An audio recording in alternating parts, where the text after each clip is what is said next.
have a poultry, you need feed, Abby. So if you have a poultry in a place where you are going to be traveling distance of over 100 kilometers before you can buy your feed, the business will not be profitable because of what? Because of transportation costs that we add to it. Abi? So you have to be sure that you locate, that is the business you want to do must be in such a place where your raw materials will be very available. Number 2, marketing again. Number 3, you need marketing. Abi?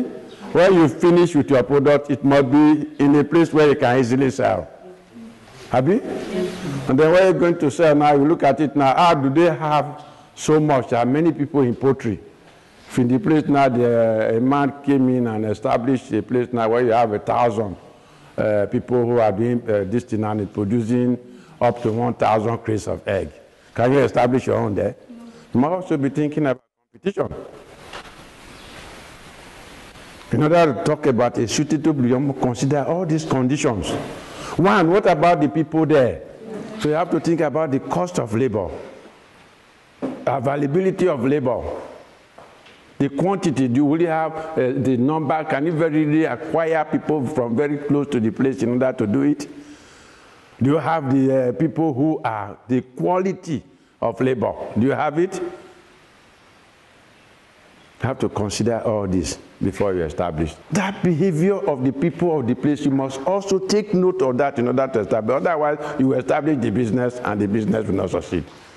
So we name them, continue to count them, that you must do away with this. Then we also talk about government.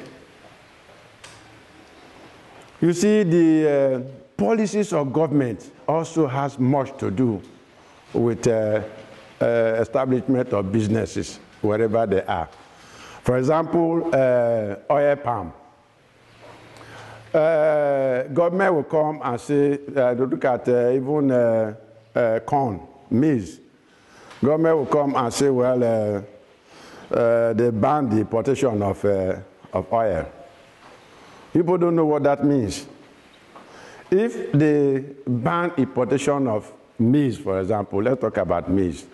It means that if I produce my maize, I can sell it at a price, but if they bring maize from outside and flood the market, there's a law of supply and demand. Simple, Abi?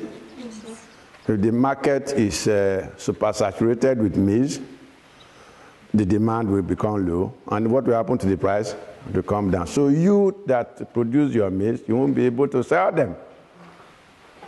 So government policies also play vital role. They play vital role in whatever you want to go into. So when you look at the whole scenario, you find out now that to establish business, I must be sure of these parameters. I've named not all now, but these are the things I must think about first to establish the business, both in size, both in location, and otherwise. So having gotten a place, what do I do next? Let me explain. Now, if you have a one-man business, you know there is a vision. The vision dies with the owner. And at the end of the day, when you come up now, like if it's to be in my area, and so a problem will arise, they'll start killing themselves. Had it not been said they happen for one a day. The first one wants to inherit everything. So the advantage in one-man business is that, one, you are alone, you are able to take decisions fast, and if you have money, you are able to do it. And then you are also responsible to yourself, so you can do so many things and succeed. But it has so many disadvantages that at the end of the day, if you die with your vision. And people will come, family struggles, squabbles, and so on will come, and then they will have problems. And so, but if you have partners, 2 men or more, limited liability company, PLC, and all that, even as it comes up now to cooperatives, and the Zuzu and whatever you call them. No person can stand up to come and say they want to claim your own there. And the only thing is that at the end of the year, when they declare dividends, money will be given to the family, which can be shared. That is now an advantage. And you know, in the partnership, they say two good heads are better than one, Abi? Yes. They are more rich, like he has said. Those one will take place. Then, the 1 or 2 man business in the Nigerian concept is the most dangerous things that you can run because of who we are. We are now going to go into the next phase. How do I get money? You know, if I have money, I can establish the business with my own money. But if I don't have enough, then what we call other people's money. Then other people's money, the next is you can't have from cooperative, you can't have from the banks. But for agriculture, you advise only one banks are available to you, either through Bank of Industry or the Agric Bank. Why? Because they are the people giving 1 digit. Your profit in agriculture is not so high, not like the one we have now where you do job with 5 million and get profit of 10 million. No, you do your profit this in agriculture with 5 million naira, with 1 million naira. At the end, you are going to have profit of between 250 to 300,000 in a cycle, because you are starting small. But as it's getting bigger, it could turn to any amount dependent on the quantity you are dealing with. So when you look at it from that angle, you are therefore saying that if you therefore are involved in business and you want to raise a loan from doing it, other people's money, I will tell them that the first thing you think about is there needs to have a business plan. Why do you need a business plan? The business plan is required because any person who wants to deal with you wants to know so much about the plan that you have and whether the feasibility that is therein can lead to what we regard as sustainability. So what makes a business plan? First and foremost, you need all the information about that business. I want to know about all the risk that you have in the business. I want to know how to mitigate M-I, I'm writing M-I, T-I-G-A-T-E, to mitigate. What is mitigation? Mitigation means how can you be able to solve such problems? You need to know all. You need to be able to know about how all that it requires in the process of starting the business that will descend. There will be advice on them. If it's agriculture, how you go and do your land preparation, how you are going to do marking out, how you are going to do your planting, everything about the process will be told. At the end of the exercise, run some little cash flow diagram for you to tell you how and what level of profit you can make in the business. You can run it for 1 year, can be 2 or 3, and what the business tells you, whether it is feasible. What do you mean by feasible? Whether if you do it, you can make profit. And if you make profit, can you sustain the business? Everything will be told to you. That is a business plan. And if you therefore have that, therefore, you can then go. That's how you can go, apart from because I was talking about other people's money. Remember now that you are all women. Your husband's money is not your money. In business, is another person's money. So if you are somebody who is going into business and you have a business plan on your head, don't go and ask for money from your uncle without. Have something on paper Uncle, I want to go into this business. I've looked at it this way now, that if I put this into it and then I do this and I do this and I do that, I'm likely to come out with this. So don't even can meet an uncle say, uncle, even if he comes up there now, we can do it and we share profit. He will laugh. But when you are talking that, you are talking like a business person. After now, change your style of and your approach to business and to asking. You should no longer be asking like lay people. It makes sense when you go to somebody with a business paper, your own, you'll be, from what we have said now, you can know how to at least put something to paper. If I want to deal with poultry now, I go and buy day-old chicks. Tell my uncle how much the day-old chicks I want to buy, and I want to start with just 1,000. What's the price? 200 naira per one. So how much is 200,000 for the 1,000? And then I'll feed with so amount of money is going to do this, and then it will lead me to this. And I'll be able to get this profit at the end of the exercise. And he gives you that amount of money. He knows he has helped you. But you won't come back again asking. But the other man is saying that the horse list has 2 daughters, and their names are what?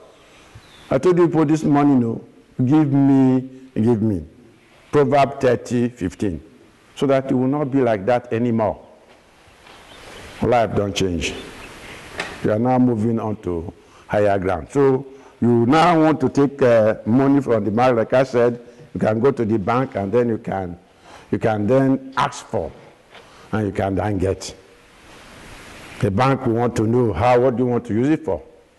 They want to know all the distance, how long does it take you, how many circles of it can you run. Do you have the land? Do you have the that? Because you already know. You prepare yourself down before you go to ask.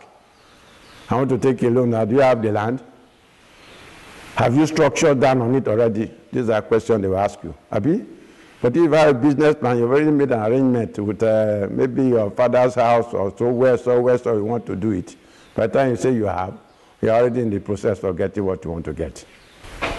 Innovation and value addition. Now, when you say somebody is creative, what exactly do you mean? I like asking you a question because you are sitting at the center. When you say someone is creative, it means the person has ideas. The person has a way to go about things, a way of thinking, a pattern of thinking. The person is able to come up with new things. Yes, creative. Very good. In fact, using the word idea itself means that you don't carry the phone like that to talk. You must talk now, yes? When you say somebody is creative, what do you mean? After that, yes.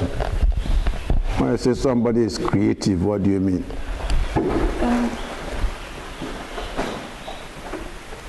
I can say the person has the ability to diversify, to bring up things that is unimaginable. Very good. He's able to bring in new things. All right, my dear? Creativity also is ideas that are out of the box, different from what every other person might be towing to. So yours, it's peculiar and different. Is there any person with an idea to add? Move to this woman.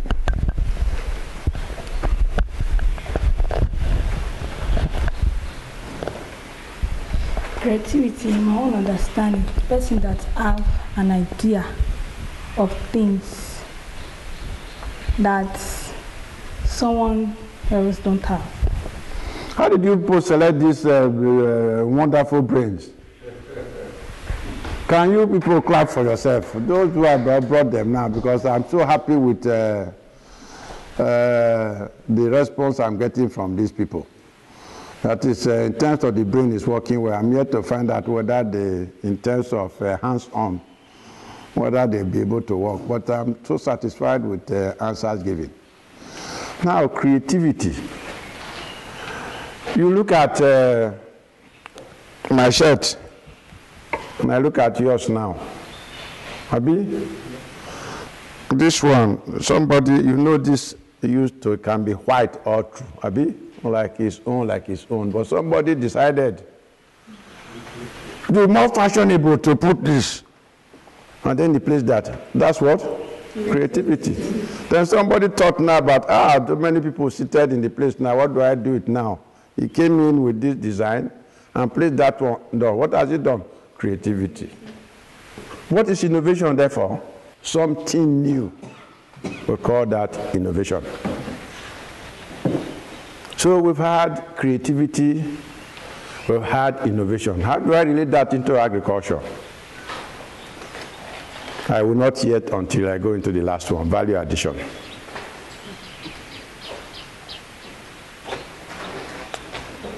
This time I'm going to ask only two people to talk. What is value addition? Value is something that is worth. It's something that is priceless. It's worth, giving out. So if you say value addition, is the ability to be able to add something that is meaningful to a particular thing you're doing. Thank you. Value addition, therefore, is the what? The word what? You see, the reason for value addition is because of that word what. Like she said, the what of plantain, if I sell it ordinary, is X amount. But I want to add value to it to increase the what so that I can get higher amount. That is value addition. Creativity in agriculture led us to have new species, new varieties.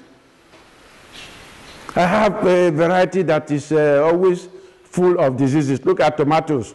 Before, when you plant tomatoes here, it won't do well, Abi? That's why in the south, you cannot plant tomatoes. But today now, we've been planting so much tomatoes because they have come now with hybrid tomatoes that can withstand the rain. What does it mean to differentiate? The ability to put several things in, or to place several things. I don't want to use the word different, so I'm trying to find another word, but it can be the ability to have several things that may be together, but putting them out of each other. To separate one. Yes. To separate one from the other. One from the other. Abi? So if you don't want to separate them, what will you do? Integrate them. So integration is the aspect of bringing together. So you have answered my question now. You have answered my question. Thank you, sir. So if you don't want to separate, you will bring together, Abi? Yes, sir. So the process of bringing together is called what? Integration. And so what is integration in agriculture? It's a very important aspect of agriculture that you need to know. But before that, I want to talk about a basic information on agriculture which you must know before you start this journey. And what is it? That all living organisms, we said they are guided by Mr. Niger, Abi? And then if you look at all living organisms, one thing is common. That all living organisms, there's time for everything, there's time to grow. That is single one. Once something is planted, or a child is born, or the pig farrows, whichever one you want to do, he born, a farrow, he give birth to, and so on. As soon as the offspring comes up, what happens? He grows very, very fast. What did I say? What did I say? As soon as the offspring comes up, what happens? It grows very, very fast. Very good.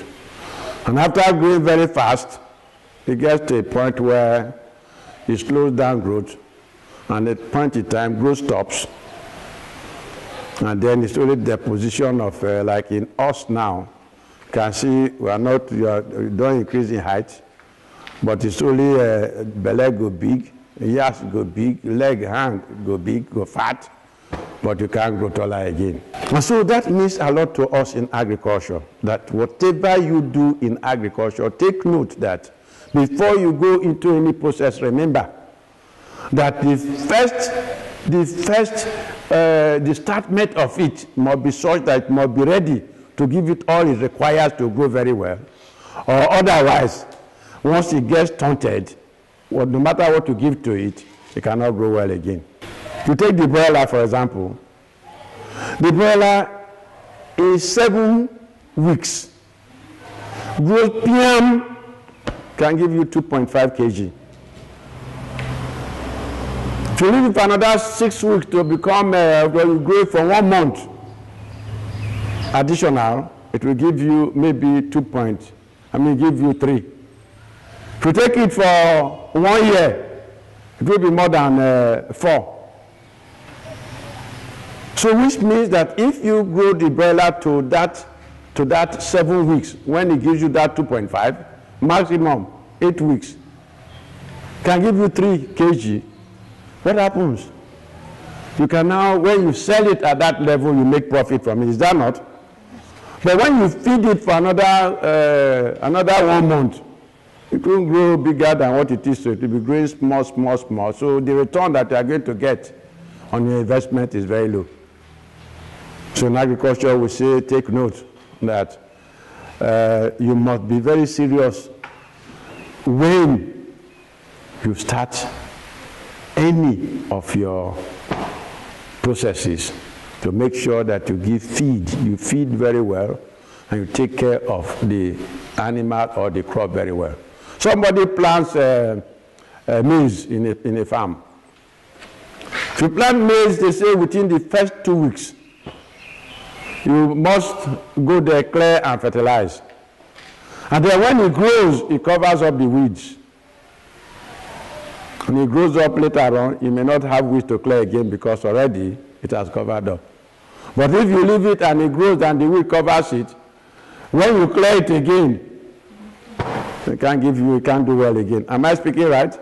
So that is what you are going to take note of before I go into this process of integration. So what is integration? In agriculture, we have plants, we have animals. We have plants, we have animals. The food for the plants is the same thing as the food for the animals. They are made out of the same components. The animal does not produce anything. Now waiting the plant produce, now they use take cooking on. So when you see the plant now, green plant, it is green, Abi? And then through the process of photosynthesis, water, and then you have oxygen, and then HV representing energy. It turns out to produce carbohydrates, Abi?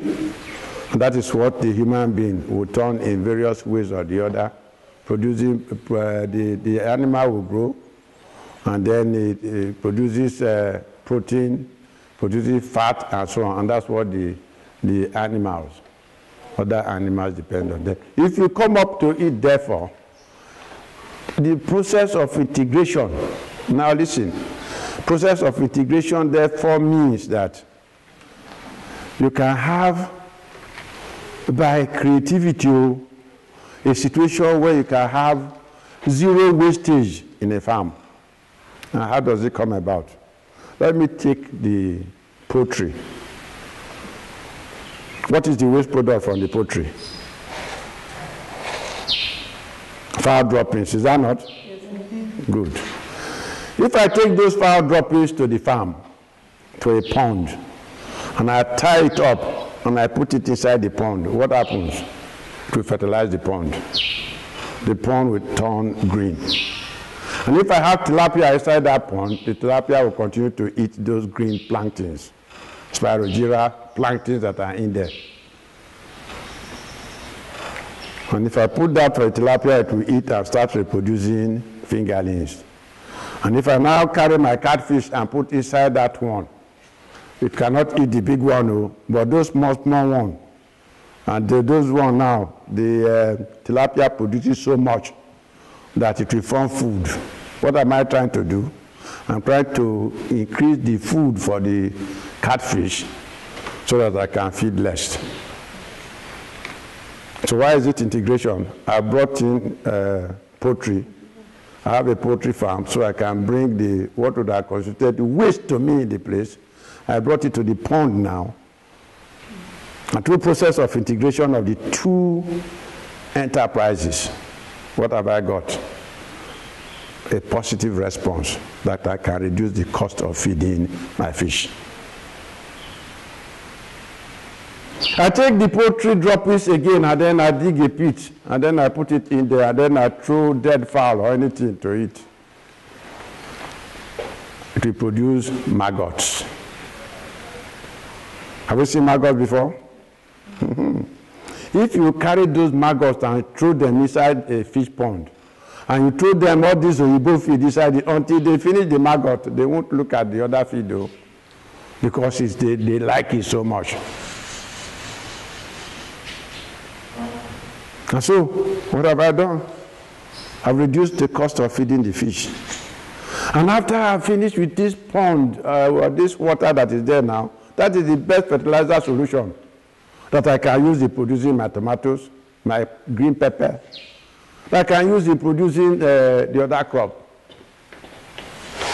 And so, from poultry, I've come to fishery. From fishery, and I jump on to crops. Abi, that's integration. Or I can come straight from the poultry. This poultry manure, you know, I can use that in fertilizing straight. If I throw it into the bottom of anything. By the way, we are told now that if you are planting pepper, tomatoes, and so on, though you are supposed to use only farmland manure, because if you do otherwise, you are inorganic fertilizer, they are carcinogenic, in which case they can cause cancer. So you are advised to produce your crops with farmland manure. Even grass in here is so important to us now because we use them in mulching. One day I'll take people around to go and see mulching, part of integration. What does mulching do? After planting my plantain, like I'll show you people around, I now go in and pack your grass. I put it on top of the ground. What will it do? It will prevent grass from growing. Abi? It will suppress the growth of weeds, prevent them from growing if I pack it up. And then when it is decomposing, what does it do? It's giving what? Manure. It's giving food, nutrients to the soil. That is number 2. Number 3, if I put it there and there is no water, what does it do? It helps to conserve the water of the soil. Number 3. Number 4, the soil, the top soil in the place will continue to change. It become darker and darker. The organic carbon, the organic manure of it will continue to increase. And therefore, I'm therefore improving on the soil structure. 4. 1, suppresses weeds from growing. 2, end up as manure through decomposition. 3, do what? Preserving water. Then improving on the soil structure. 4 good points. That is also process of integration, using one. I'm using the grass now to help. And then if you look at the whole of agriculture, you can begin to see how you can use one to help the other. And it comes to a process we call Zero Emission Research Initiative. Don't bother yourself. All it means is zero wastage in the farm. So nothing comes out. We don't throw away anything in hunger. Even when you eat now, I'm sure now that they should be see whether our pigs will know whether you finish your food daily or you leave anything behind. I'll come and see whether This one will leave part of the food, but some others may not. So that one you leave. If you know it, if you ask you, they leave then, so they pack up to the pigs. So nothing is wasted here. Zero wastage is as a result of what? Integration in farming. And that is what? Integration in farming. So if you combine all these, you'll find out that at the end of the exercise, because of the interrelationship, because of the synergy between the various enterprises or the various sections of agriculture, you can make sure that you have zero wastage in your farm, which will lead to profitability and ends up with sustainability of the farm. I think this is a better end to my story, and I thank you all for listening. May the Lord bless you.